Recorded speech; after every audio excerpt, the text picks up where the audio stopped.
Well, this third USFL championship game being played at Giant Stadium in East Rutherford, New Jersey. The weather about 40 minutes ago went sour. A thunderstorm perched itself on the rim of the stadium and has been dropping a light rain since that time. We're hopeful that it will go away before too much time passes by. It is, however, very warm, and the rain may eventually provide a more comfortable evening for the Oakland Invaders and the Baltimore Stars. Jovic hammers the ball. McCant circles back into the end zone, and he started to come with it and will not. He was within an inch of stepping out of the end zone and then decided on urging from Scott Werner that he stay there. And so the Baltimore Stars will start at their own 20 with Chuck Fusina at quarterback out of Penn State. He's been the quarterback from the beginning for these Stars when they were in Philadelphia and now Baltimore. Kelvin Bryant and Alan Harbin will line up behind him with Scott Fitzke, Victor Harrison, the wide receivers, and Ken Dunnick, the tight end.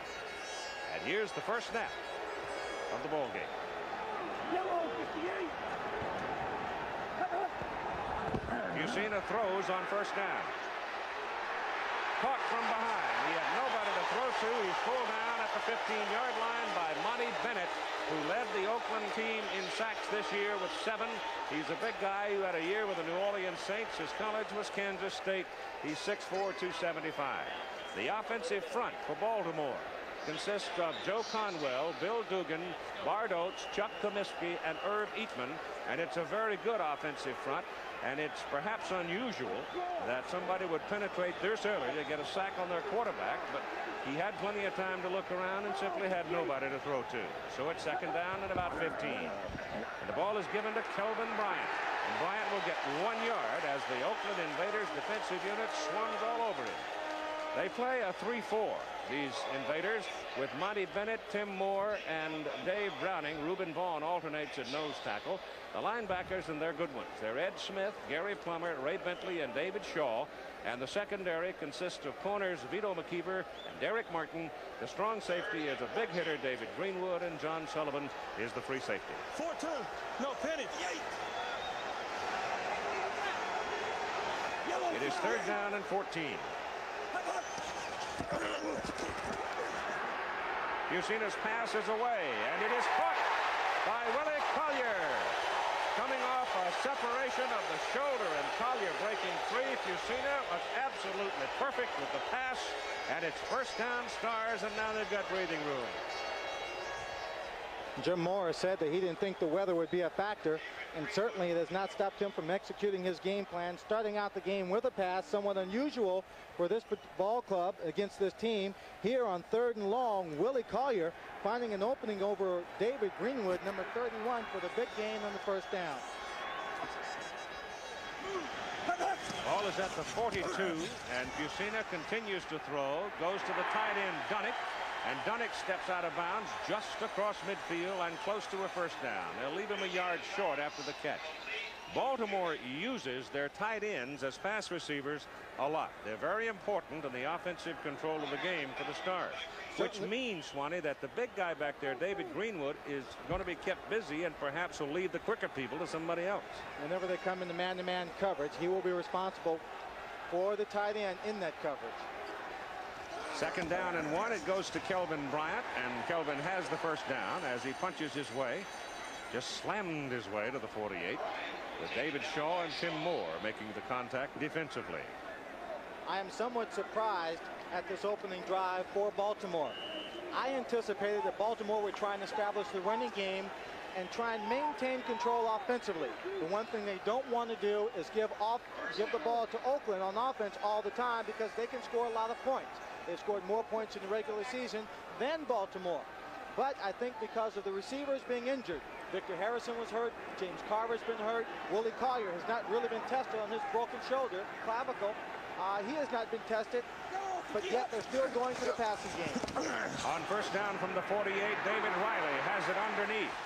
Bobbles the ball, but holds on to the Oakland 39-yard line. So the Baltimore Stars. And again, I say that's a bit of a misnomer because they've never played a game in Baltimore. You'll see Riley bobble the ball, but he's going to get hit by 51 Gary Plummer and number 50 Ray Bentley. And Gary Plummer, or excuse me, Bentley seemed to have hit him just a bit wrong. Took his time getting up, Keith. Second down and 2.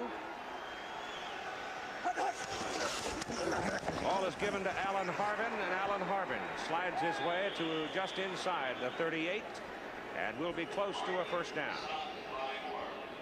Depends on the spot they give to him. Harvin is out of Cincinnati, 205, only 5'9". Sometimes he can get lost in the melee along the line of scrimmage and pop out of there and make a big play.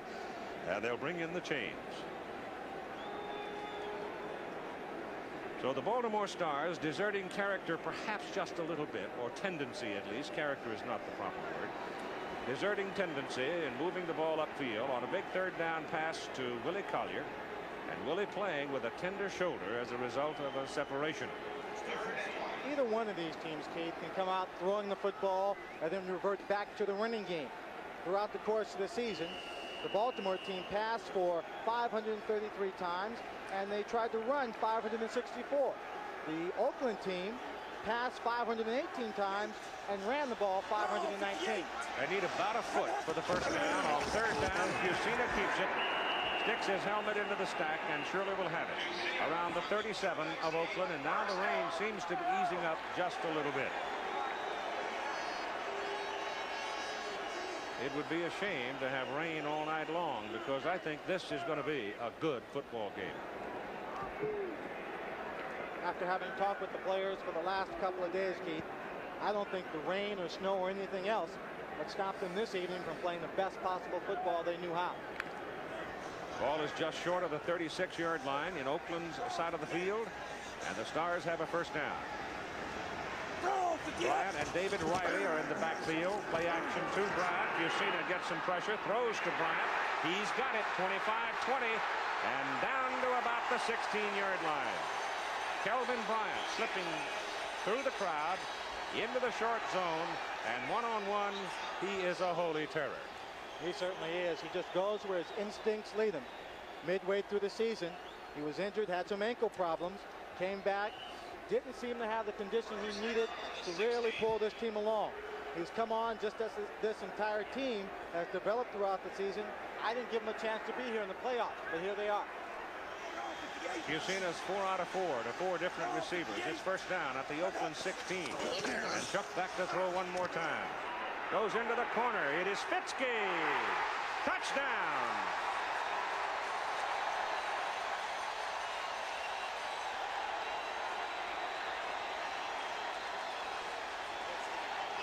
Scott Fitzke can't run you a 4.40, but he sure can beat you. He was right in the corner of the end zone, almost running out of real estate as he slipped behind Vito McKeever, but he made the catch. Right there is where he beats Vito. That outside move, as soon as he gets him inside, he now can manipulate him to find that corner of the end zone, breaking back to the outside. Body control, knew exactly where he was in the football field. Watch his concentration. The ball's coming in, yet his feet do not take the full stride out of bounds. In the one game played between these two teams, Baltimore, the second week of the season, got out to a 17-0 lead.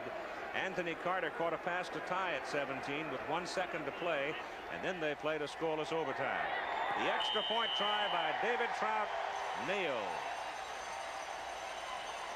So with 10 minutes and 39 seconds to play in the first quarter, the Baltimore Stars take the ball and move it 80 yards for this touchdown. This is the kind of ball control drive that I'm sure is a part of the game plan of Jim Moore. Possess the football, mix up your pass plays, don't be afraid to go deep, and when you find the opening, take it and make it count. So it is now Oakland's turn to see the ball. The rain is lighter, but still umbrellas are a comfortable thing to have. The Oakland Invaders, a football team that is 15-0 when they have scored first. That cannot be in this game. 0-4-1 in games they have not scored first.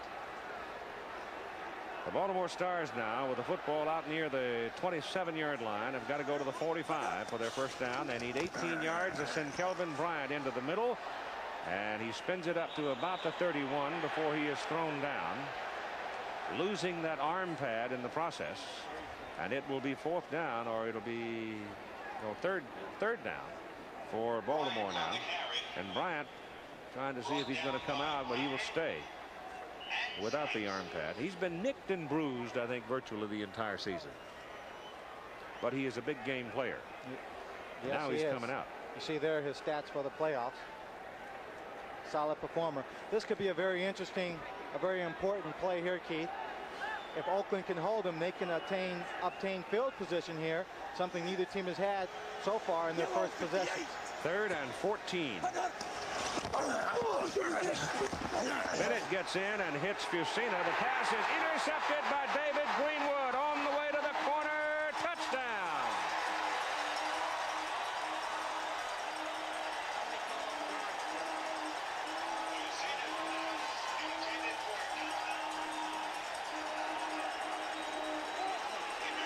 Monty Bennett, number 91, was storming in from the left side. Fusina hurried his pass a little bit because he saw Bennett coming right down the barrel at him and trying to get the ball to Tom Donovan, and Greenwood goes 43 for the TD.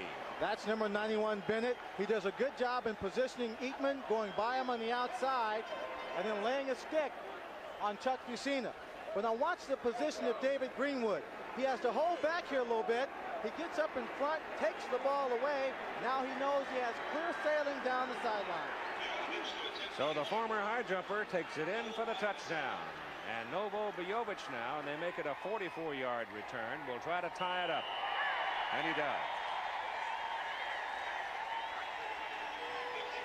At 4:05 to go in the first quarter of the 3rd USFL title game, we're even at 7-7. David Greenwood was injured early on in the season.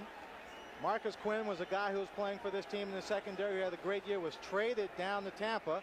He hurried up, got himself together and well, came back. He only had 3 interceptions on the regular season, but now makes the biggest one of the year for the playoffs.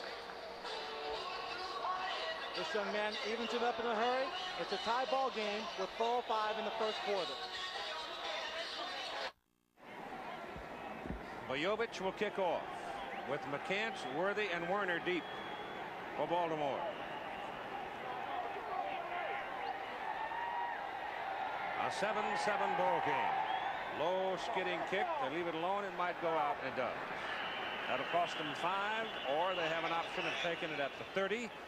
And while they're parading back upfield, let's spend a moment with Tim Brand as he talks to David Greenwood. David, a lot of pressure on Fusina back there. It looked like he threw off balance. The ball didn't have a whole lot on it, and you read it perfectly. I have no idea what Fusina was doing. I just like to thank the Lord Jesus Christ for giving me the ability to be able to be in that position. What coverage were you in? It looked like man coverage all over. Man coverage. They got me the first time on it. I took a little inside fake the first time they ran it. They got it to him, and I said, run it again. You know. Challenge. Amen. All right, Keith. He likes a challenge. We should probably point out, Keith, that Tom Donovan was injured in last week's ball game and injured his leg, so he is slightly gimpy in this ball game. I doubt if he'd have run him down, though. He couldn't have run him down. Greenwood didn't try and play him tight in that coverage, sat back and then picked it up. This time Novo hits it solid, and it'll go to Worthy at the 6-yard line. Promptly fumbles it, picks it up, gets some help. And a pretty good return by Gary Worthy. After bobbling the ball, he muffed it for a moment, but got some help from 3 of his teammates and puts it back out around the 33. That, incidentally, was the first time in Stars history that an interception has been returned for a touchdown against them. So out comes Fusina again now, and they'll start from the 32. First and 10, ball on the 32. Stars averages on the season, not a high scoring team. Defense kept them together, at least halfway. Kelvin Bryant looking for a sweep, has to come back inside with it. There's nothing there. Ron Lynn's got that Oakland defensive bunch snorting. Those 2 inside backers, Plummer and Bentley, are just creating havoc for the blocking schemes of the Stars. They are running laterally very well on the inside so far with 3:10 to play in this first period. Probably the strongest part of the Oakland defense is that group of linebackers. They'll run a lot of games up front with the people. The down linemen trying to create some pressure, some missed assignments on the blocking scheme. But for the most part, they're not a real strong physical defensive team. 3 wideouts in the game now for the Stars, and Fusina back, has good protection this time, has to dump it off to Kelvin Bryant. And Bryant goes for a first down as he gets up near the 44.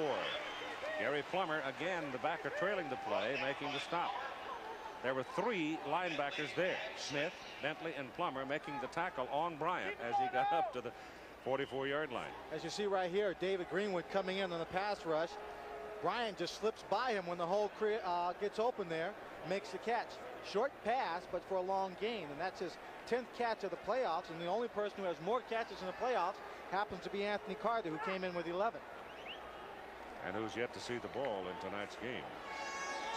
Bryant, without question, has to be the big play man for the Stars. First down, 44. Play action, and Fusina goes deep with it for Fitzke. Out of bounds. Out of bounds. He was bumping a little bit with Vito McKeever going down the sidelines, but maybe it forced him out of bounds. I don't know. Scott Fitzke is so lucky.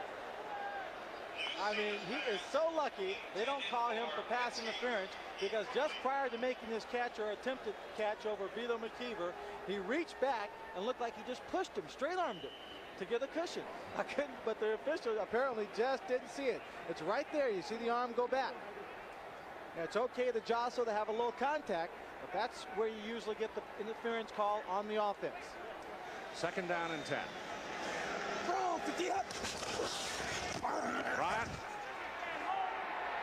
Look at that long stride in the middle of traffic.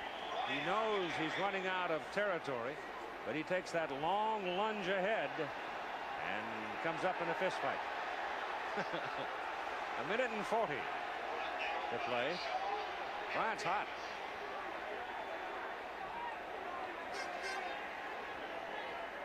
Yeah, he's hot from the inside out.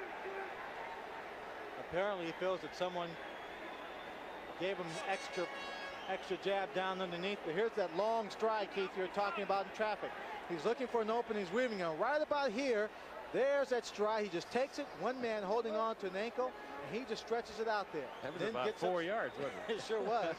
Then gets up swing. Look, he's got the Otis Sistrup man from Mars look tonight. Well, he'll be back in Tarboro pretty soon. And here's what caused the fight, I guess. Greenwood and Bryant getting into it. Well, Greenwood had him around the helmet, and Kelvin felt he should let go of his head. Ball comes up to the 49 on the Oakland side. Third down, about 3.5. Drill to Fitzke and incomplete. And again, Fusina was feeling some pressure. Bennett coming in, and number 77, Reuben Vaughn, who's in at nose tackle now, was in the neighborhood as well. So at 1:19 to go in the first quarter, Sean Landetta comes on the field to punt. Sean averaging right at 42 yards during the regular season and just under 40 on 11 punts in the playoffs. Well, we've had a chance to see the defense for the Oakland Invaders flex its muscle here. Now we'll see if the offense can hold up its part of this game and put some points on the board, apply some pressure to Baltimore.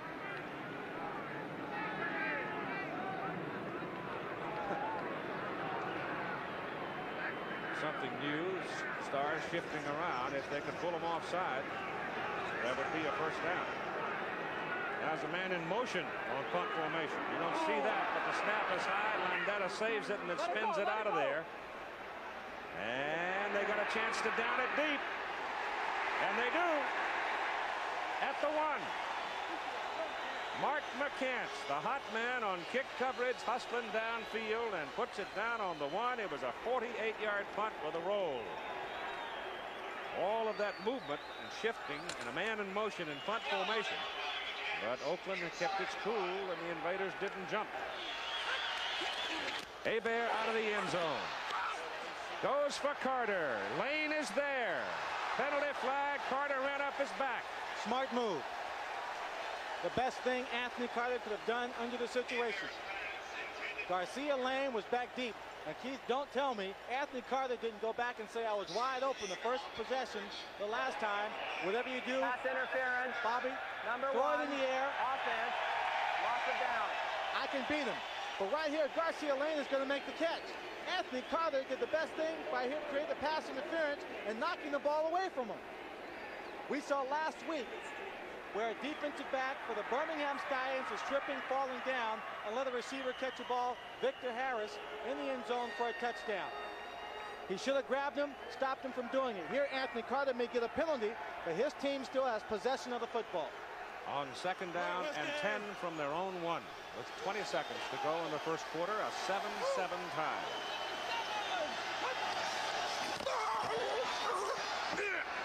Hebert loops it upfield and is intercepted by Scott Werner, who laterals the ball to Jonathan Sutton, and Sutton is knocked out of bounds inside the 20. With 8 seconds to play in the first quarter, and we've got a big fight going on down in the end zone.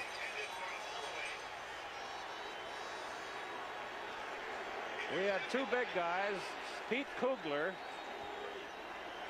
and John Williams, number 43. John Williams got into it back there. Kugler, of course, a veteran of the wars from the San Francisco 49ers. Offense, personal foul against the defense, penalties canceled. So they wipe it off, and here's another look at the interception. Now we understand that Oakland likes to throw the football downfield. This is a very dangerous situation, being backed up in your end zone. The secondary is expecting you to throw the football. They've got Warner in there, their 5th defensive back. They're looking for the passes to the outside on the sidelines. They played it extremely well. Bobby Hebert may have done well just to throw this ball out of bounds or just keep the ball on the ground. Be more conservative down here, backed up in their own end zone. Should have thrown that one in the seats. Well, it's those kind of little mistakes that have been troublesome for Bobby along the way so far. But still, he has enormous talent. First quarter is over, and after 1, 7-7, but Baltimore will have an early threat in the second quarter. Indeed, the trappings are here for a title game. We go to the second quarter of play. The ball at Oakland's 15-yard line. As a result of the interception, Chuck Fusino opens with David Riley and Kelvin Bryant behind him. Bryant. And Kelvin is down to about the 7.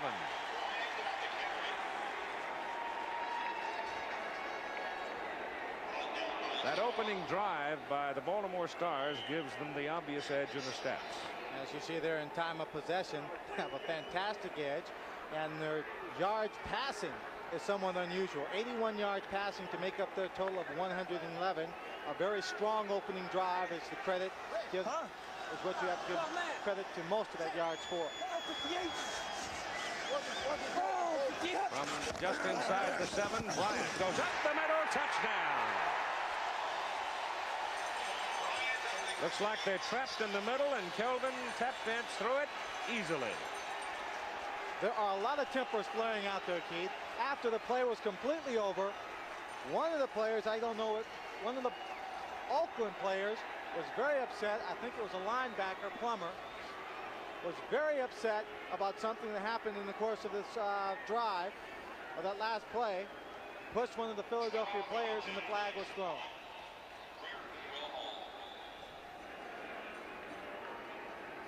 We'll see if that flag was thrown just to control the action, or if he intends on levying the penalty. Count the touchdown after the play. Personal foul against the offense. Personal foul against the defense. Yeah, penalty canceled. The second time in the game that 2 fouls have canceled them out. We'll call it the control flag, Keith, to maintain the game. This game, football, is one of opportunity. We saw where Baltimore came up with a big interception, and now the offense translates that into a touchdown. That's very important, because through the first 2/3 of the season they were not doing. Reardon holds, Happy snaps, and David Trout kicks. Good.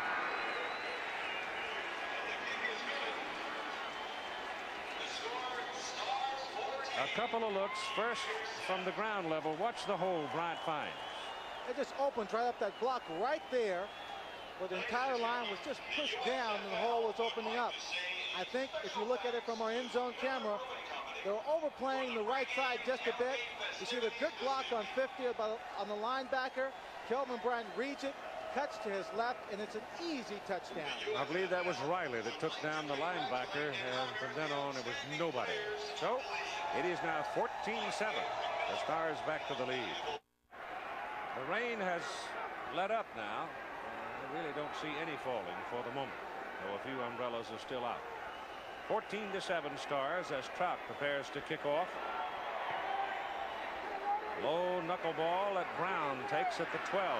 Otis Brown comes back to the 38-yard line. And now David Trout wants to have a fight. Oh, David Trout is going to get flagged right here.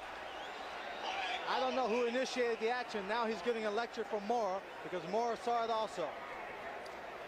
When he was being accosted, if you will, by one of the players from Oakland, official was standing right behind him. Dave just snuck a quick hand out and punched him. Number 1 of the kicking team. And that's why he was caught. So take a look right here. He's got the ball away. Now somebody goes after him. Smith. Ed Smith. See right there. That's a mismatch, David. That is a mismatch. Well, the kickers are football players too, and sometimes they have to have some big guy who's designated to go after them if they're going to be in position to make a tackle. That time he was almost in position of having to save a touchdown run. Yeah, but it also, that penalty now puts that football all the way down on the Baltimore 47-yard line. And I think that's why he got the lecture from Jim Moore. You betcha. Otherwise, they're back on their own 37, 38. Hebert gives it to John Williams on a sweep. And Williams is tough on the corner. And he's close to a first down. George Cooper was out there with him, but Williams dropped his shoulder and let George have a lick just a little bit short where they mark him out. Kelvin Bryant now with Tim Brent.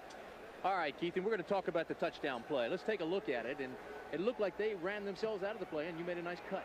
Yeah, you know, I think they overran it. The offensive line stayed on their blocks, and David Riley, fullback, made a good block. And, I just cut it back to the left, and, wasn't nobody there.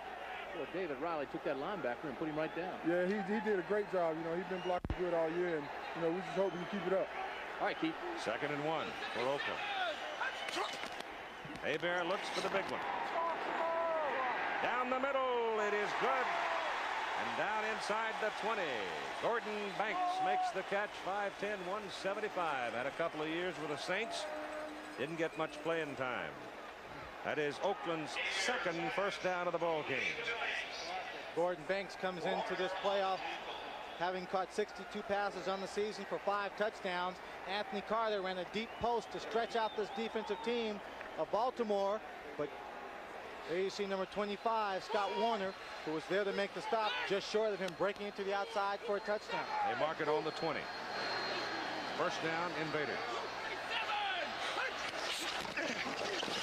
This is Albert Bentley. And he's a reckless sort of a runner and picks up about 6 yards on that carry.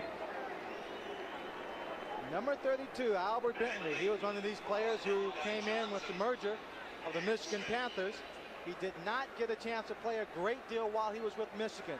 There were just other people that were doing better at the time. But he's a player that never gives you less than 100%. He gets a good block out there in front by Williams. Sees a little small crease, just lowers his shoulders and takes everyone on. He got 7, 2nd down 3 from the 13 of the Stars.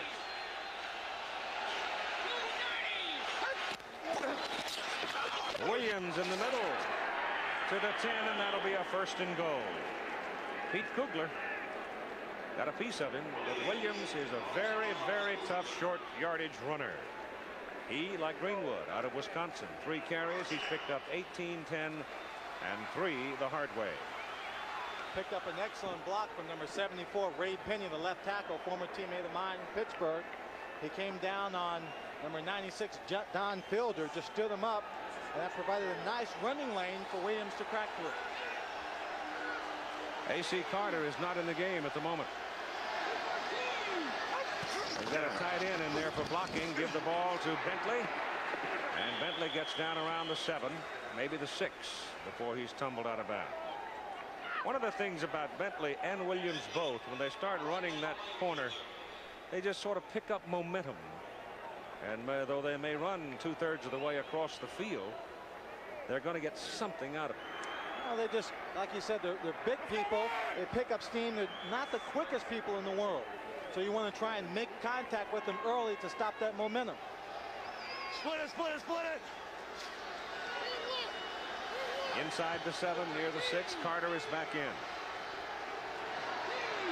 Second down and goal. Hebert looks to throw, looks at Banks, throws down the middle, and nothing there. The tight end, Doug Cozen, was cutting over the middle. A penalty flag goes down as Bobby Hebert is clobbered, and you're going to get a roughing the passer call, I think, against Mike Johnson.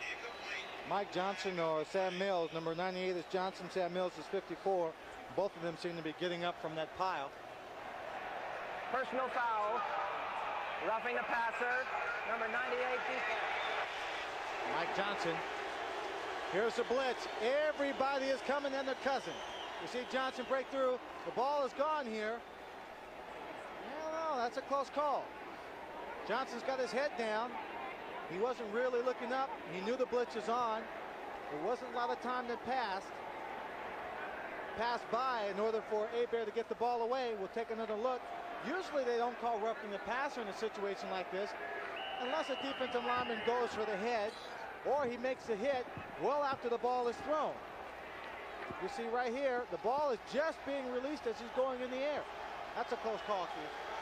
I would agree. It's marginal. But it gives them a first down inside the 5 at about the 3. And Hebert gives it to Bentley, and Bentley is turned upside down at about the 2. Scott Warner, Sam Mills,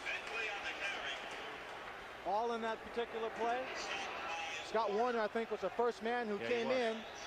Low bridge. Bentley here. We'll take a look at number 54, Sam Mills. He's stringing out along the sideline. You see number 25, Scott Warner, come up. Mills takes on the lead blocker, and then it leaves it open for Scott Warner to come in and up in Albert Bentley. Ball is on the 2. Second down and goal for the Invaders. 9:38 to play in the first half. Tom Newton, the big man, is in there at fullback. Ball goes to Williams, and he dives close, but not quite. He was trying to follow Big Tom Newton, a 240-pounder who played here for the New York Jets for 6 years. Yeah, he seemed to go straight up in the air and straight down on that play, Keith. He did, didn't he? Yeah. It is 3rd and goal, and the ball is going to be put down about 1.5 feet away. Take a look at this. Ground level makes you feel like you're right there. He goes up in the air. He's hit. I think that's Warner again, wasn't it? Yes. Warner gets back there. He's like a little cannonball. He's not so little. He's big and strong. He's 195 pounds. Heck of a player for the University of Georgia Bulldogs. Ball's a half a yard away. 3rd and goal.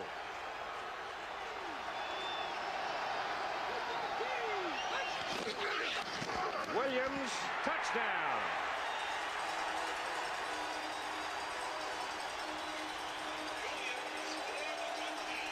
Well, it took him a few plays in short. John Williams finally comes up with the touchdown. And you go back to that ruckus that Dave Trout got into, and that 15-yard penalty for a personal foul that was tacked on to Faulkner's kick return, and they have cashed it in. Well, Bojovic makes this extra point. It'll be a 14-14 ball game. But mistakes and the turnovers and the offense being opportunistic has been the key to this ball game so far, with the exception of the opening drive by Baltimore for the touchdown. It's been a game of mistakes and opportunities. Fred Bassani holds it, and Bojovic kicks it right through. So we're back to square one. 14-14 now with an even 9 minutes to play in the first half. John Williams has banged one in for the TD. And the rain has stopped at Giant Stadium. It is first down from the 28 of Oakland for the Stars. Yellow 58. Blitz, if you've seen it, ducks it, runs away from it, Gets his pass away to Bryant.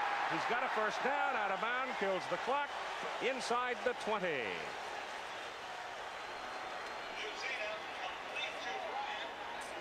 They had a chance on the blitz. Number 21, Oliver Davis, did not break cleanly through, but he breaks clean enough where he could have grabbed on the Chuck.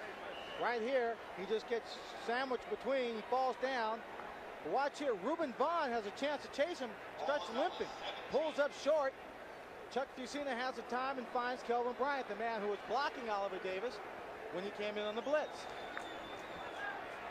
Clock shows 1:51 to go in the first half. Vaughn's on the sideline. He may have pulled a hamstring or something, or twisted his ankle. Kelvin Bryant is out for a play. Back goes Fusina to throw. Gets it off. Incomplete. David Shaw. Angelo Snipes, 59. Young man from West Georgia. Reaching up and almost snared that one and hurt himself a little bit, and he comes out. Take a look here at Fitzke. The ball was intended for him. Vito McKeever plays him very well. Loses his balance right there, though. Good thing. That's complete if Angelo doesn't get a hand on it. Really, good thing Angelo was there, and Angelo goes off to the sideline. He's the designated quarterback hunter for the Invaders. Led the team in sacks with 11.5 on the regular season. Bryant is back now. Lines up with Wiley.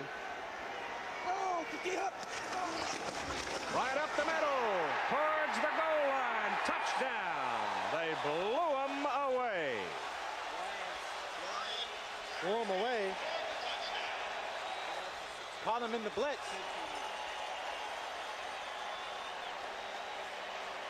They're not the best dancers in the world, but they get in the end zone often enough to practice. Take a look. The defense is blitzing. Nobody's in the middle once Kelvin Bryant breaks through that line. Everyone's being chased. David Greenwood slips on the turf. He doesn't have a chance to make the stop short of a touchdown. Kelvin Bryant goes in for another. You see at ground level, everybody's up on the offense on the line of scrimmage with the blitz. Nobody's going to catch him at this point. He eases up, does his high step across the line. Trout for the point. Snap was low. Reardon got it down, and Trout knocked it through. He appeared to be out of shape, having to come off the field so often. He cornered me and said, anybody be out of shape when you're running for 76 yards. Out of there. They'll put it in the end zone and come out to the 20. As Sean Faulkner, realizing he's about 3 yards deep, he could see that wave of white coming down, having penetrated the wedge. So he didn't want to mess with it. He wants to give Hebert the best field position he can, and that'll be at the 20-yard line. So far, Hebert is 4 out of 7 for 42 yards, and there's the scoring drive. Bryant having taken it in from 17, and so far, from the offensive point of view, Baltimore has been utterly dominant, but it's only 21-14. With the exception of that last drive where they only had to go 41 yards, they have taken possession at about their own 20-yard line, and they've put together some successful drives. They got Holloway and Carter lined up together now at the bottom of the picture. Two speedsters.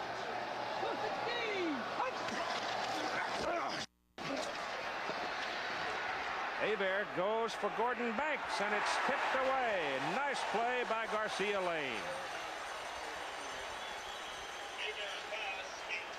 We talk about the defensive unit being a team, playing as a solid unit, not giving up a lot, creating a situation where one player can come through and make the great play. Oakland has receivers crossing from left to right, and only one going from right to left. Only one receiver, Gordon Banks, going from left to right. Looks like he's going to be wide open, but right here, Garcia Lane gets up in the air, makes a swipe at the ball. It's a big play. Second down and 10. Draw play. Albert Bentley to the 26.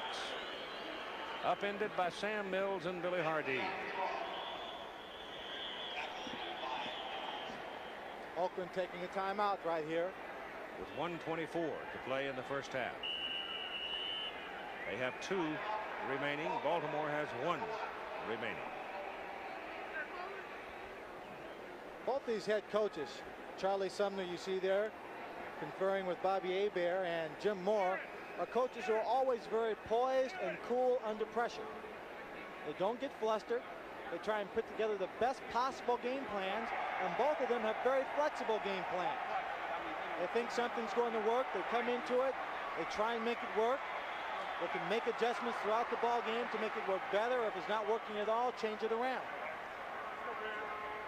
Oakland's offense reflecting pretty much the same kind of balance they showed during the course of the regular season.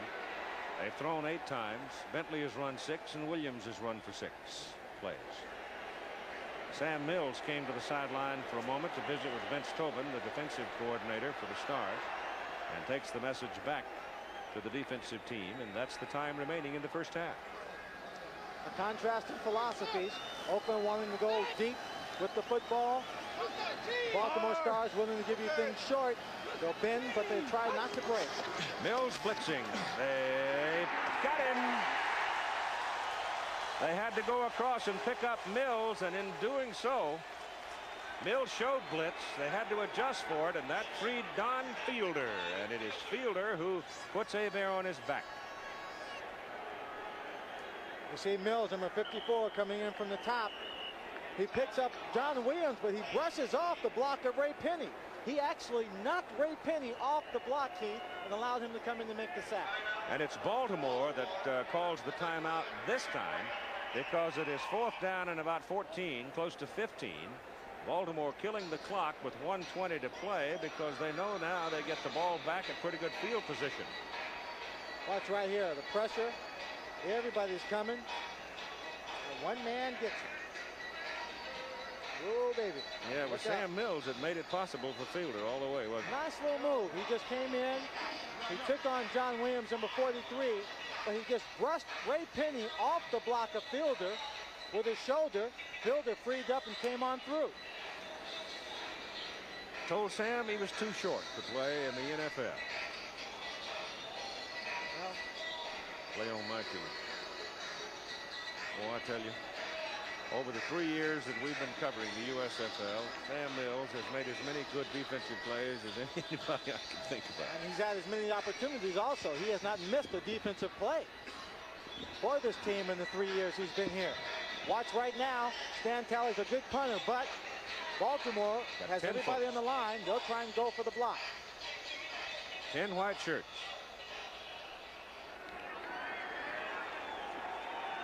You feel a little outnumbered when you got that many up there and the punter's sitting back there waiting. The punt's away, though.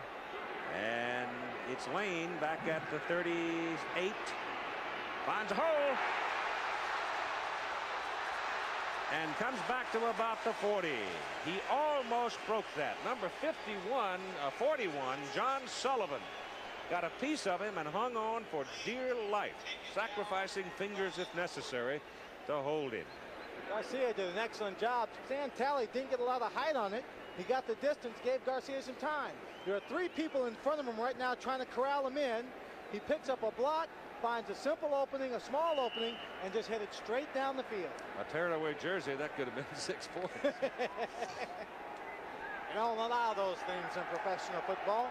40-yard line of Oakland, and 1:07 to play. But you could buy a couple of cheap jerseys.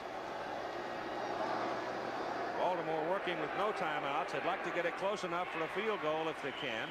Ball is thrown short and taken by Tom Donovan, playing with a very sore hip. Tom is the fellow that likes to do the flips in the end zone when he scores. Clock is running now. 50 seconds. A lot of Nittany Lions on this Stars team. Yusina back. Again has to throw it short, and this is caught by Willie Collier. A Panther from Pitt, brought down by Angelo Snipes. Now they're down to 30 seconds. They've got to go to the sidelines now in order to kill the clock one way or the other. And Dave Trout probably will be given a shot, though from here it'll be mighty. There's your sideline pattern, but Donovan turned inside. Fusina threw outside. They don't pick up the first down, and let's see if Trout is sent in. Yep. David Trout goes out in the field. This is man-sized. He's capable of kicking it from here. The ball is at the 38. Trout will put his tee down on the 40. It's a 50-yarder. And at 50 yards, he is 1 out of 5. In the playoffs, he's 0 for 2.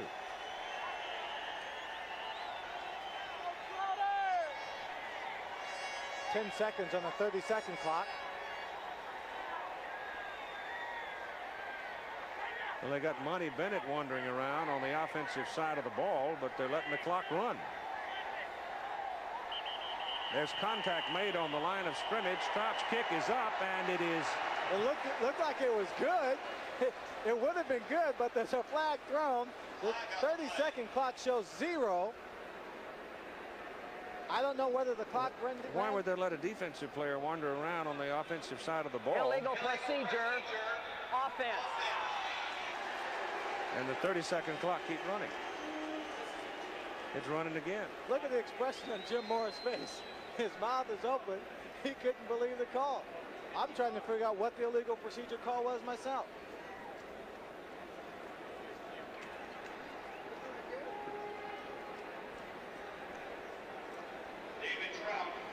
It moves it. The penalty will move the ball back from the 33 to the 38 and make it a 55-yard field goal try. Maybe 55 and a half. Well, now they're organized. They've got 15 seconds remaining in the first half.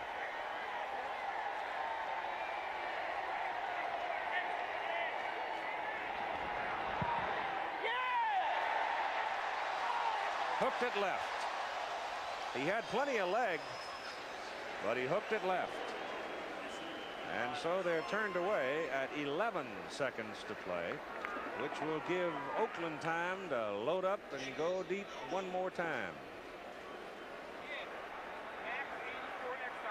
The question is, at this stage, what will Charlie Sumner opt to do here? He can try and go deep for one big play and possibly a touchdown. Throw a Hail Mary. Throw a Hail Mary pass. Or maybe he'll try and throw a medium route, get the ball down to about the 40 or 35-yard line, and possibly send Novo Bojovic in to try and get 3 points on the board. No, Bojovic. Well, Oakland's got a couple of timeouts. They might pick up 15, 20 yards and be able to call time and give them a chance. They really need 25 yards to give Novo even a decent chance at it. Hebert throws it underneath to Bentley. Albert's got a first down, but he's knocked down, and that uses up a lot of time. Only 2 seconds remaining now. It took 9 seconds for that play, and he is brought down at the 48 of the Stars. I don't believe Novo Bojovic. I don't believe anybody can kick a field goal from there. He's standing right there next to Charlie Sumner, just off to his left, our camera or our TV picture right. You see him right there. Be a 65-yarder. Thank you, George, for the shot.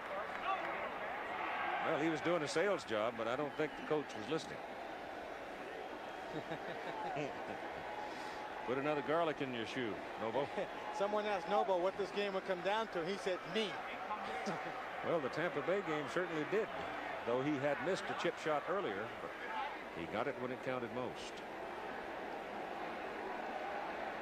Now, one of the things I think you would hate to have is a kicker, a field goal kicker, who comes into a ball game to win it for you on his foot, and he doesn't believe in himself.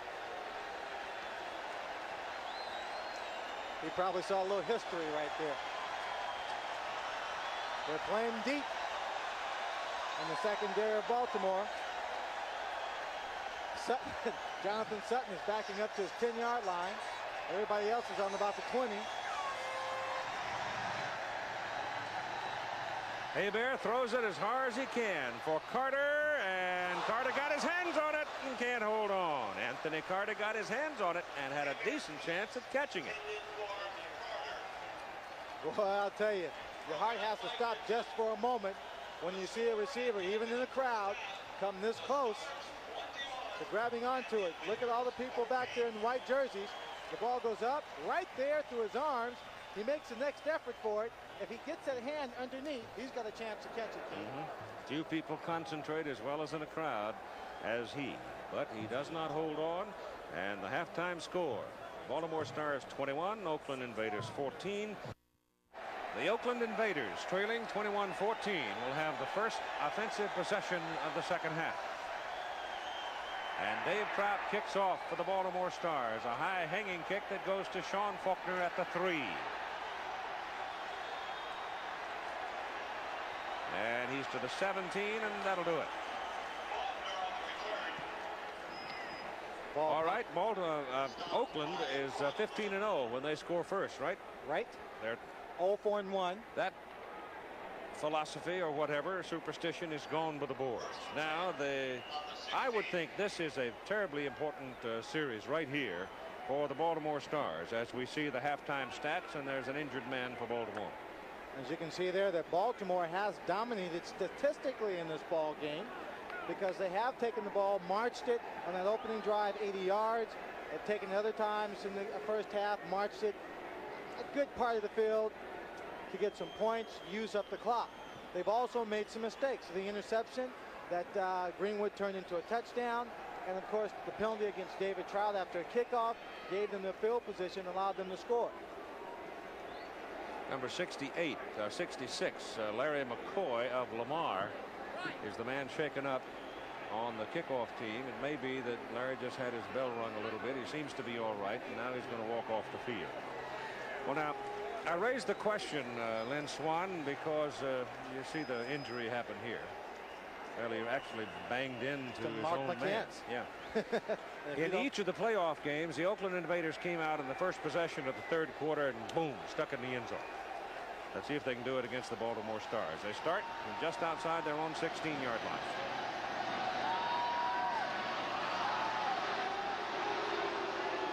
Bobby Hebert to throw. Goes in between people for Anthony Carter, and the pass is too low. AC can't come up with it. It'll be second down and 10. Bobby Hebert, Northwest Louisiana, played with a lot of injuries the last 2 seasons in college. And though he was well rated by the scouts, he literally is a total free agent when this game is complete. And I think there are a lot of people who would like to have his services. That's another look at Anthony Carter as he went down low trying to make that catch. Not particularly impressive numbers in this ball game for this man so far.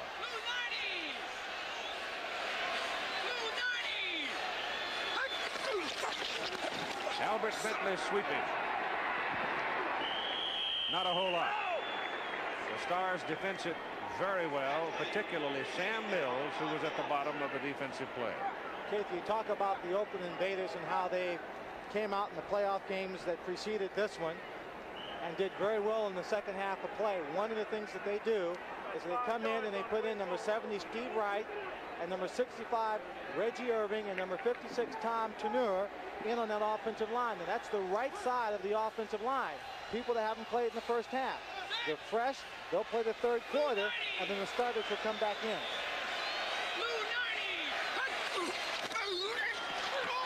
On 3rd and 5, Hebert loops one for Carter. Anthony's got it, gets a block, but he is caught from behind by Mike Johnson, a trailing linebacker. However, he does have a first down, and Hebert was lucky to get that one off. He was very lucky to get it off. An exceptional pass under the circumstances. He was able to put touch on that ball, floated into Anthony Carter, while there was a man wrapped around his waist. You see here, number 95, Fuller came in from the outside. Who was that there? Looked like number 96, Don Fielder, who came in and wrapped himself around Bobby Hebert's waist as he threw that pass. Carter's second catch in the ball game. First down at the 39. Carter's out for the moment. Stars playing games on defense. Got Lush up, showing blitz. Now he drops off, and Hebert takes a deep drop, goes down the middle. The pass is caught by Paul Bergman, a tight end. And I'm not so sure, but what that may not be Paul Bergman's first catch as a member of the Oakland Invaders. It is. Very first catch. Well, if you're going to have an impact, this is the best time to do it. He bumped around from place to place, didn't play for a long time, and finally wound up in Oakland. Ball at the 47. All-American at UCLA, so he knows what he's doing out there. Second down and 2 from the 47 as John Williams gets around the corner and takes the ball for a first down on the Baltimore side, out of bounds at the 44. You don't figure Williams, he's sneaky fast. He just simply, as he's running down looking for the crack or to turn the corner, he doesn't show you all of his speed, but once he hits that corner, he turns it on. He had a little help on that particular play with number 88 Gordon Banks giving him a great block on number 26 Jonathan Sutton.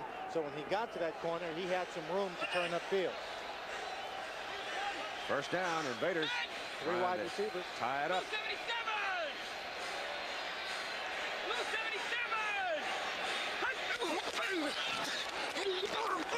Hebert all day. Down the middle for Carter. And he's got it and thrown out of bounds down around the 27-yard line. Hard to get a real clean shot on him. Mike Lush had loaded his cannon, but he didn't really get him clean.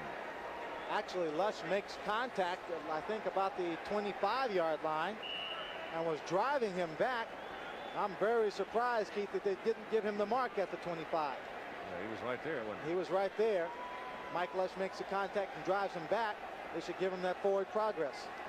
Carter's out. Notwithstanding, it's still an excellent catch. The ball is at the 27-yard line. Bergman's back in, and Hebert gives the ball to Bentley. And Bentley goes from the 27 to about the 23.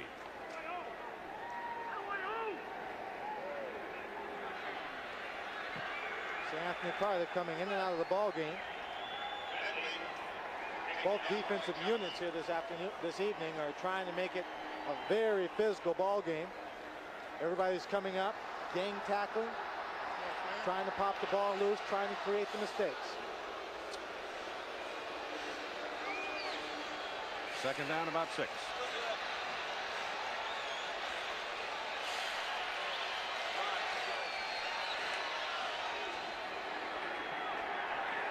Carter, and he dropped it. The ball was tipped. Ball was tipped, and AC was coming back to it, falling down, and the ball just slithered beyond his reach. Well, I couldn't tell whether that ball was actually thrown for number 32 Albert Bentley or whether it was intended for Anthony Carter. I think it was looking at Carter. He had enough on it to get to AC, but Bentley looked like he was a man. You see Bentley crossing right there. I think it was for Bentley. Well, he doesn't make the catch and tips it up in the air, and Carter had a second chance on the ball but couldn't make it. It is third down, about 6. Third quarter, 21-14, Stars lead.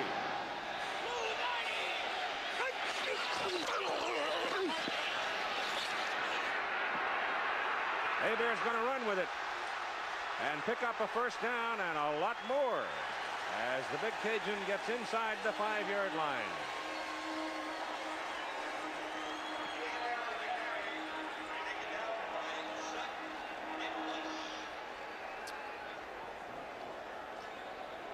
Number 95, William Fuller, Keith, he seemed to have gotten trapped in that pass rush and gets up very slowly. But let's take a look at number 1, Anthony Carter, and watch the hold right here.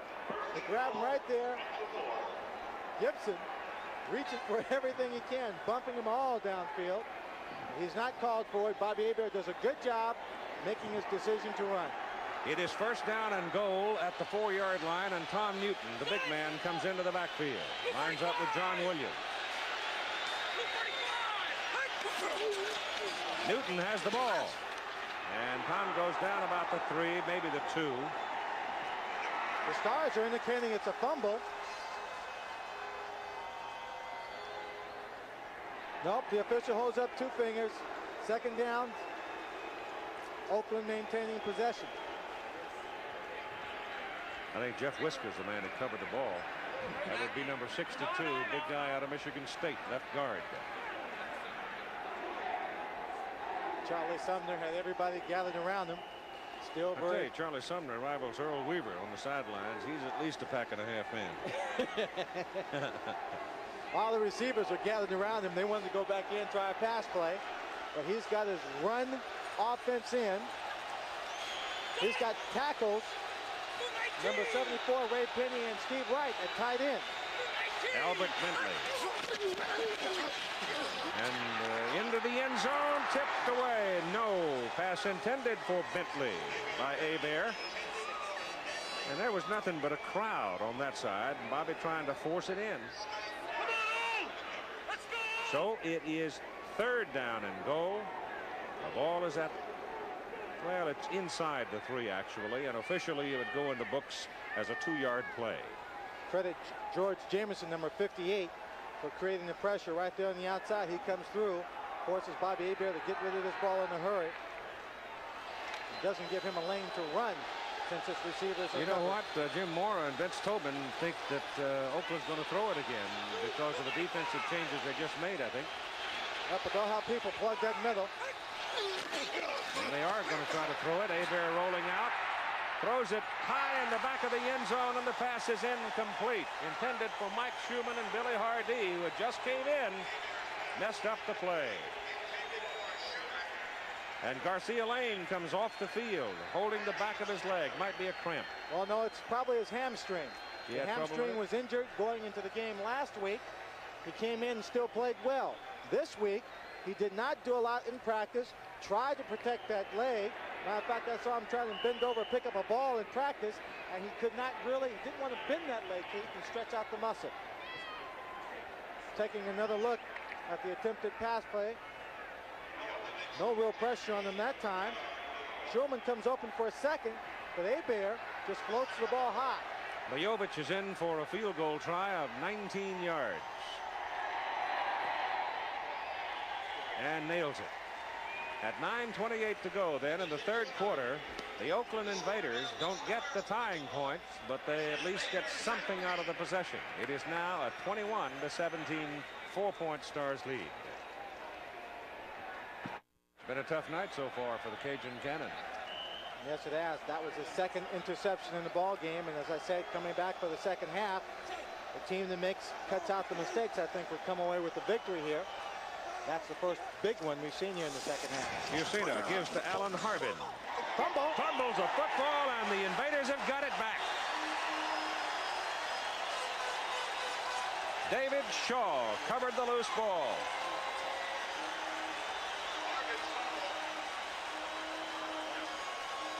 And the Stars can't get out of the 3rd quarter woods.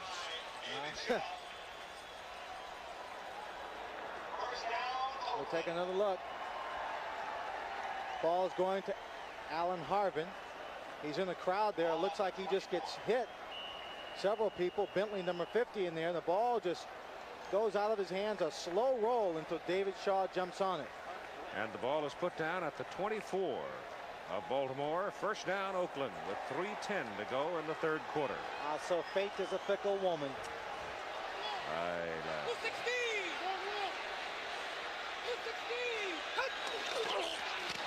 Well, they go at it differently this time. John Williams takes it down close to the 20 and takes a mighty wallop from Sam Mills. Sam Mills, only 5'9". It's very difficult to get lower than Sam Mills and take him off. He got almost to the 20. The 2nd down, a long 6. Tom Newton now lines up, the big man, 240-pounder, as a blocking back. Once in a while, they hand it to him. Hebert gives it to Williams again, and John Williams pounds his way to a first down about the 11-yard line. They got excellent blocking from the left side of the line. Number 56, George Cooper, and number 27, Mike Less, come up for the stop. Yeah, you know what I like, though, Swanee? What? Number 29, little Derek Holloway, came flying in motion and got his helmet involved, too. He's in there trying to whack somebody around. These receivers are small in height, but they do not lack the courage and the desire to go in and block and throw their bodies into the middle of all the action. Bentley is back, but Williams is the I-back. It's first down, just short of the 11. Ball goes to John Williams. And John, his typical determined self, is down to about the 8. The offensive line for Oakland is really teeing off now, and look at what's happened here in the second half. Look at the total yards in the first half. Oakland 101. Total yards in this half, let's talk about just the third period of play. Oakland 122 yards compared to Baltimore's 11. Simply, Baltimore hasn't had the ball and turned it over. Yep.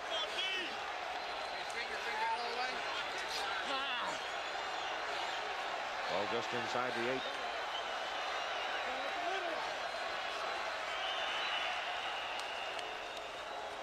Seven seconds on the 30-second clock. Bobby Hebert did not like what he saw. Well, he was one to call, one to check off, and he looked at the clock and saw he did not have time to effect the check off, and so he has to spend a timeout. Here's Charlie Sumner's record as a head coach. This is first year as a head man. Interesting to note, I don't see Pete Kugler in the defensive alignment for Baltimore. He's sitting on the bench. He hasn't been in most of this drive, and I think that's one of the reasons why this team has opted to go down the middle. You see them working on him there on the bench. They're trying to cut tape off his hands. I don't know what his injury is at this point, if it really is an injury. This will be a 7-yard play if they get it. It is second down. Ball just outside the Baltimore 7 with 51 seconds to go in the third quarter.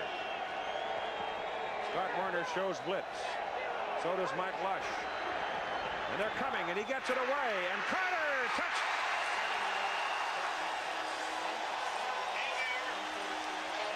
The fade route, and Carter got away from Garcia Lane that time. And Hebert took a tremendous wallop as he released the ball.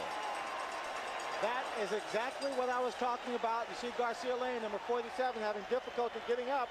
He is down on that sideline, the man that Anthony Carter beat on the play. I said at the top of the show, Baltimore will blitz.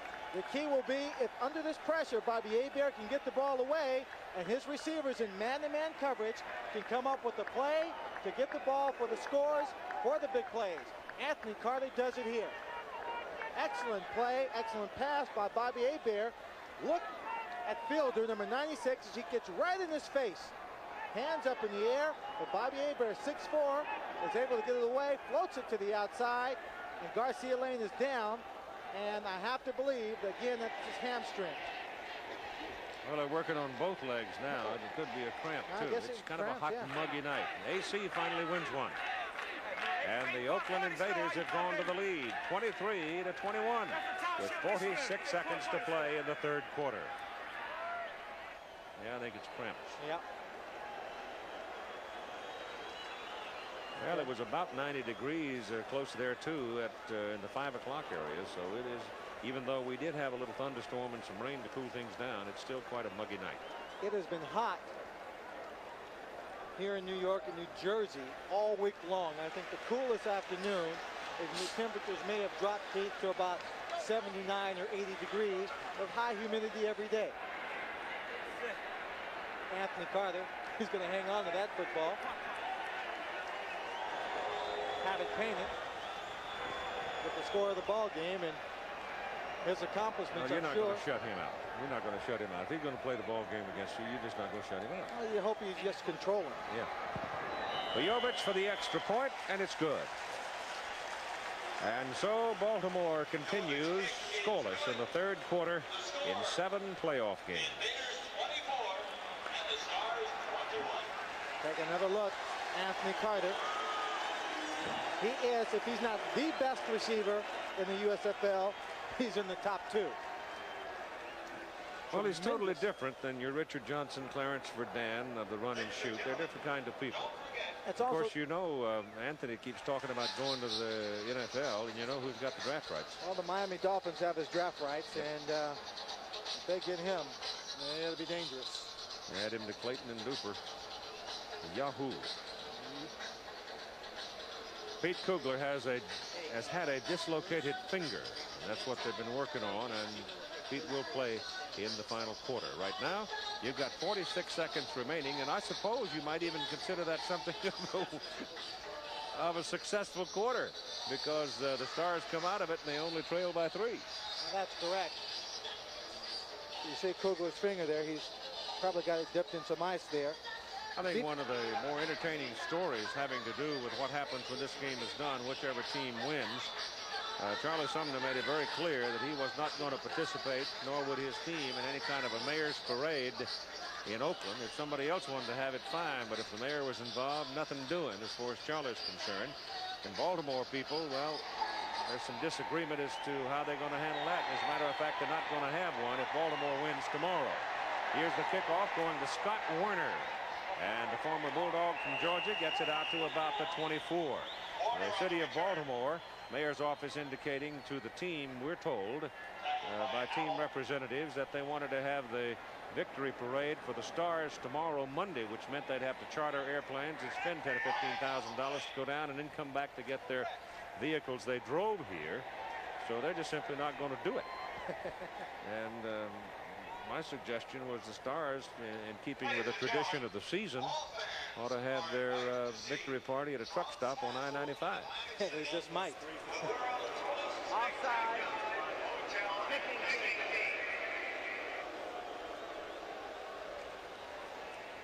The kicking team on the penalty flag called offside.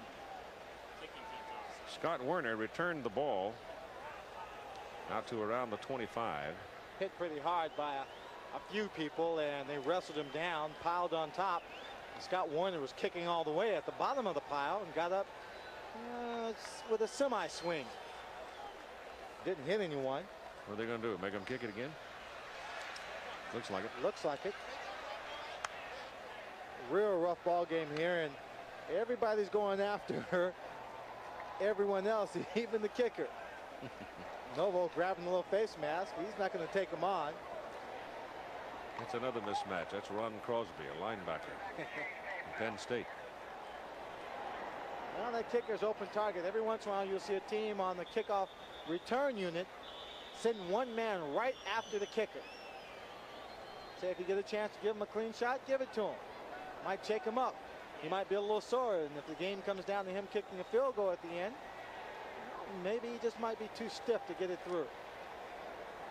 Oh, man, you were off. He'll kick it from the 30 with 34 seconds remaining in the third quarter. 24-21, Oakland leads. That's a very short kickoff, and a fair catch is called. Now, Mike, you can't run it. Can't return it. He called a fair catch. Number 21, Oliver Davis, pointing it out to the official. He got a bad mark, too. He caught the ball, I think, up around the 26-27, didn't he? And they marked him all the way back at the 25.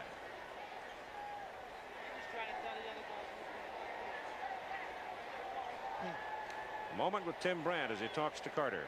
All right, we talk about the touchdown first. It looked like the 30-second clock was going to expire. Why? Yeah, Bobby tried to pick up the blitz, and he ended up out of it, and we had 1 second left, so I had to outroute, and luckily we got the play off. Let me take you back a few plays before that. When you had the opportunity before, the screen they set up where Bobby overthrew, you looked like a touchdown. Yeah, he was telling me that the ball is getting very, very slippery, so we tried to put a towel on the guard to try to keep his hand as dry as possible. All right, Keith, he's wearing a fresh towel now. Kelvin Bryant. Big effort. And goes across the 35, and it has a first down. David Shaw and John Sullivan finally brought him down. And I'm pretty sure the Baltimore Stars are going to let the time run out at the end of the third quarter. Anything to get out of the third quarter for the Stars. This USFL championship game between the Stars and the Oakland Invaders will continue after this message and a word from our local station. Baltimore's ball, first down, going into the final quarter of play, and Chuck Fusina looking to throw. Hasn't found anybody yet. Now gets it off, and it's out of bounds, incomplete. Kelvin Bryant finally broke sort of free, though there were three linebackers right there with him. No place to put the ball. Now that third period is over, Keith, a little bit of USFL football trivia. After 8 playoff games, the Stars have not scored a single point. And you look at the statistics, and you see that history, that tendency to be somewhat lax in the third period has allowed the Oakland Invaders to catch up. And go ahead. And all of the Oakland Invaders' third quarter scores and touchdowns in playoffs have been Bear to Carter touchdown passes. Bryant is out. Fusina back to throw. Gets it off, and it is incomplete. The pass intended for Scott Fitzke, and it was just simply too high. Well, they're not showing a whole lot of anything different here in the early moments of the fourth quarter. No, after being burned for a touchdown by Fitzke early in the ball game, number 36, Vito McKeever, has come back to play very well. That was he who was covering on Fitzke that last pass play. It's 3rd down and 10. It's not raining, is it? I can't see any. No, it's not raining. It's just water draining off the top deck. Bryant is back. Oakland shows blitz. Fusina gets it off and throws it out of bounds. He had the possibility of David Riley. He had Riley isolated out there on David Shaw, and Angelo Snipes. Snipes, who's a very fast linebacker, who had been outrun by David Riley on the play, but Chuck couldn't touch the ball into him, and so they've got to punt it away. No, he couldn't. Football, very often when you're throwing the ball, becomes a game of geometry and the angles that you're looking to put the ball in, or that you have in order to throw the ball. That time Snipes just took the angles away. Charlie Sumner sends 2 men deep this time, Sean Faulkner and Gordon Banks. He does not want that punt from Sean Landetta bouncing around. Catch the ball. High kick. And it does bounce anyway. They'd call fair catch. They let it go, and it cost them. My goodness. Frank Broyles have a fit.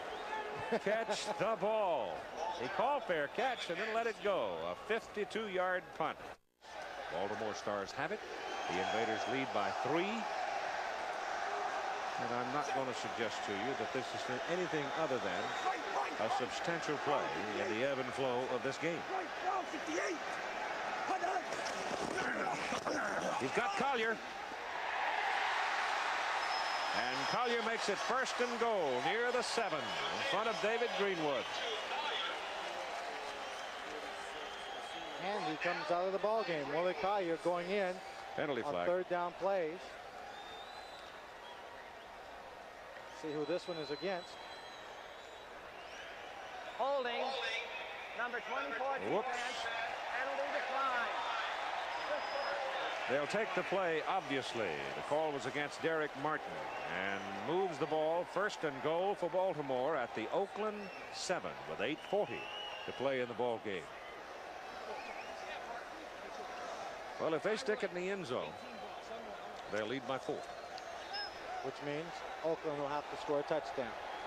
Dog, you got it?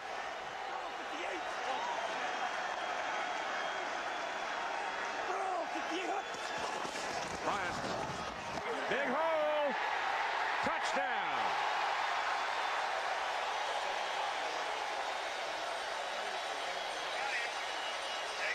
He ran it behind Comiskey, Eatman, and Folsom.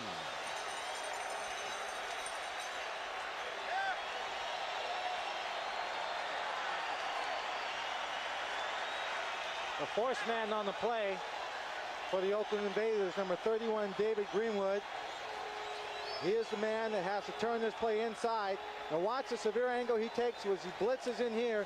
He takes out David Riley there, but in doing so, he gives up the outside to a very quick Kelvin Bryant. If he had been able to stand up David Riley on that play, Keith, and play off the block as opposed to bending down and taking him on, he might have had a chance to make the play on Kelvin.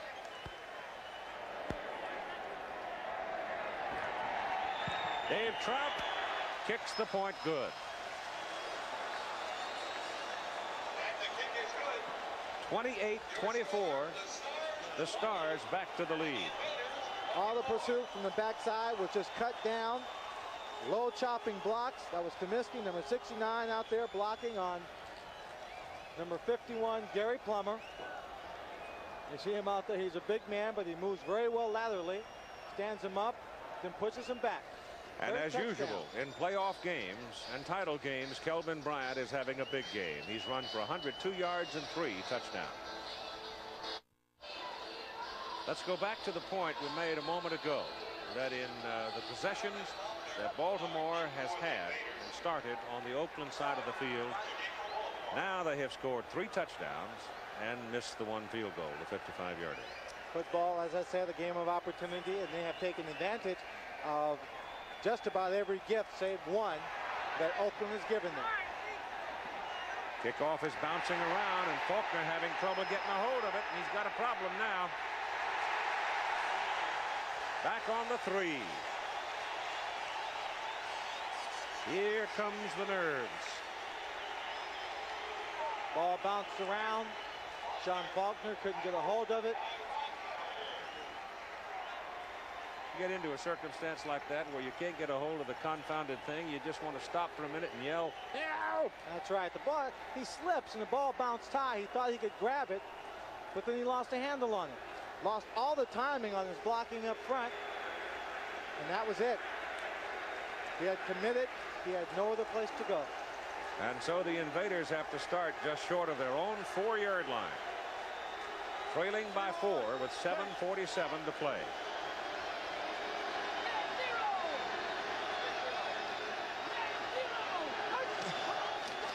Hebert quickly to Gordon Banks, and a yard short of the first down.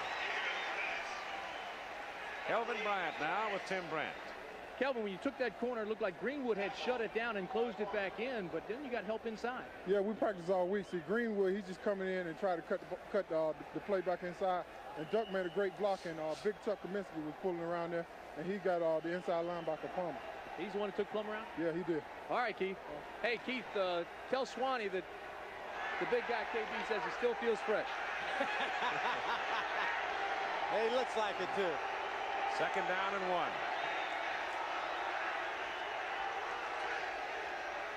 Williams for the first down to the 20. Big John. And that gets the clock rolling. But it gives the Invaders some room. I'd like to remind you all that this is as close to a rematch of the first championship game ever played in the USFL as you could get, with Michigan, who played against Philadelphia in that game, merging with Oakland.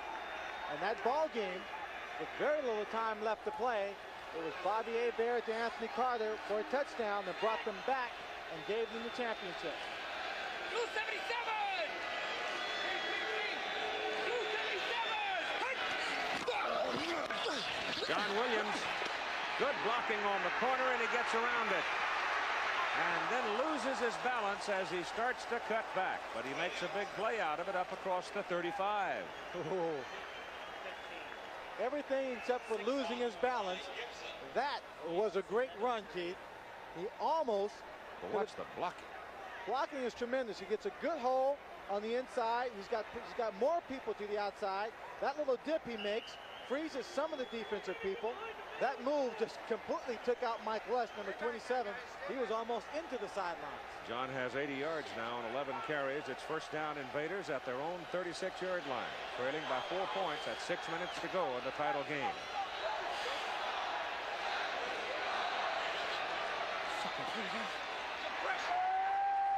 Hebert throws, Bentley catches, and they throw him down after about a 6-yard pickup. George Cooper and Sam Mills, the 2 linebackers, collapsing on him.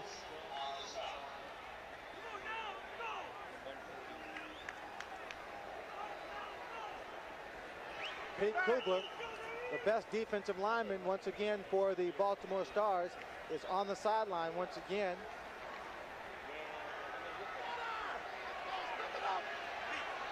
Not having him really hurts the pass rush.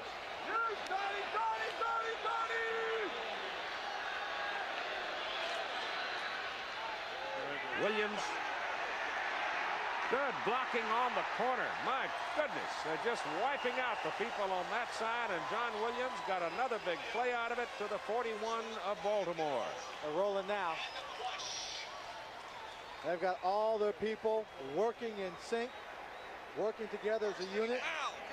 Daryl Markham, number 72, the right tackle, does a great job blocking here on the outside. You see everybody is out there. Got number 64, Tracy Franz, leading the play on the outside. So the Invaders starting this possession on their own 4 late in the ball game. First down at the Stars 41, and Kugler is now in at nose tackle. Hebert back on first down. Lets it go down the middle, and it is incomplete. Intended for Albert Bentley, and it was Antonio Gibson coming across and getting his hands on the ball. It went through his hands, but was deflected enough. Yeah, I'll tell you. Nobody's breathing on the Stars sidelines, I'll tell you that. The way Bobby Hebert has been throwing today down the middle of the field, soft passes, high, overthrowing receivers, you have to hold your breath every time he makes that pass. And that time he threw it right down the center. Twist me first. A crowd of people. Ball almost picked off. 41. Second down and 10.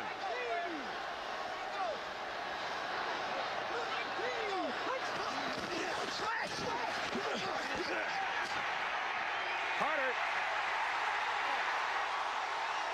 And Carter goes for a first down about the 11-yard line of Baltimore. Anthony Carter, one more big play.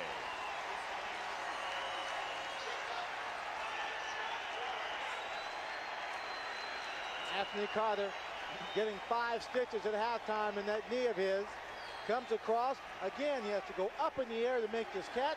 Avoid some tacklers. And watch a hit he takes right here. Not even looking. Hangs on to the football. That pass play and run good for 28 yards. They put it at the 13, not the 11. Time remaining there. 4 points. Stars lead. First down. Oakland. Look for Baltimore to start blitzing down here. John Williams sweeping. They string it out this time and throw him out of bounds back at the 15. Loss of 2. Boy, I tell you, inside the 20, these guys get rough. Well, inside the 20, where they do a lot of blitzing, Keith, they get everybody up on that line. So if they're not coming after you when you're passing the football, they have a lot of bodies to force the plays to the outside to string it out. Second down, 12 from the Stars, 15. And 3:15 to play.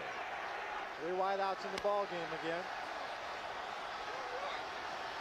If it's a pass, you got to look for the man with the single coverage. Got to look for Anthony Carter. 5 defensive backs in. Passes away. Derek Holloway, the little man, makes the grab around the 6 in front of Antonio Gibson, hit by Garcia Lane. I don't know what that pass play was, but there was just a crowd of people down there. Anthony Carter was there, 3 defensive backs, and Derek Holloway comes away with the grab. The man who had the single coverage was Gordon Banks at the top of the picture. You see him right there, Holloway being pushed and grabbed by Gibson. Anthony Carter was coming back into the play. Oakland has called timeout. The ball is short of the 5, inside the 6. Oakland has 1 timeout remaining. It's 28-24 Stars and 2 minutes and 50 seconds to play in this championship game. It is so exciting. Moments like this in the championship ball game. 2 minutes and 50 seconds left to go in the game. Both the offensive unit and the defensive units right now, you know there's going to be just a little bit of a knot in the top of the stomach. They know right now offensively, if they can punch this ball in, get at least the first down, score the touchdown, they take the lead and have the best chance in the world of maintaining it and winning this ball game. On the other hand, the defense knows they've been tough down here. They've come up with some big plays. They haven't given Oakland an easy go of it inside the 10-yard line to get any of their scores. They have the confidence they can stop them. The future, this whole ball game for them is riding on this play, this series. They need about 2.5 yards on 3rd down for a first down. Ball goes to John Williams, and he's cut down at the 5.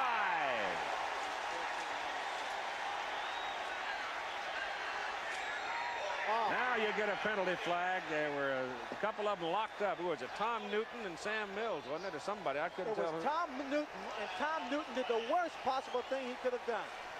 The official standing right there He's in the grip with another player. I think it's Sam Mills. And just as he was leaving, everything was fine. He just reached out, slapped him on the face mask, and the official was right there to drop the flag. Personal foul, unnecessary roughness, 45 offense. Okay, now, let's consider this. If they decline this penalty, it is 4th down and 2. I think it's after the play anyway, Keith. I'm not. It was well after the play. Well, it was after the play. Dead ball foul. Dead ball foul, you're right. They're going to refuse it. Or no? No, they're not. Back it comes. Back it comes. To the 20. And 3rd down. Well, you know they're now going to have 2 plays because they can't tie it up with a field goal, so they have to go for the touchdown or at least the 1st down inside the 3. Well, it would have been 4th down and 2 at the 5. Taking the penalty, it is 3rd down. And 17 from the 20.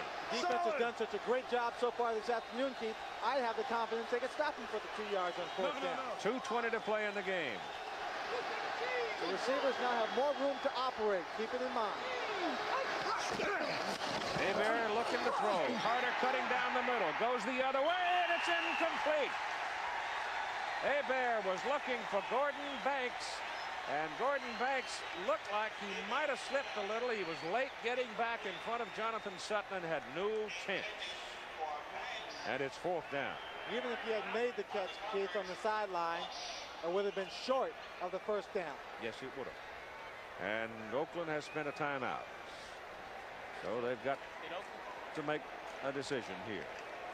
He did slip down there just a bit. Bobby Hebert. Poised, he's got time. Well, he didn't call a timeout, but he certainly, now he's got to because he's strolling around out in the field, and he's only got 3 seconds left on the 30-second clock. So he went over for his first visit, came back, and then decided that he'd go ahead and spend the timeout. Bojovic means nothing at this point because it is a 4-point Baltimore Stars lead. They will go on 4th down and 17 from the 20 with 2:06. They have no timeouts remaining. They being the Oakland Invaders. The ball has to go inside the 3-yard line to get a 1st down at the very least to maintain possession. Stand up. Take him, Tracy.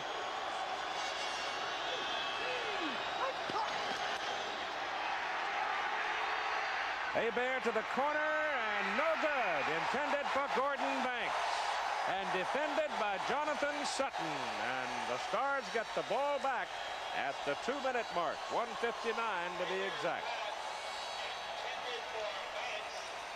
Jonathan Sutton made the big play last week in the first drive against the Birmingham Stallions when he picked one off and ran it into the end zone for a score. Gordon Banks trying to break to the outside.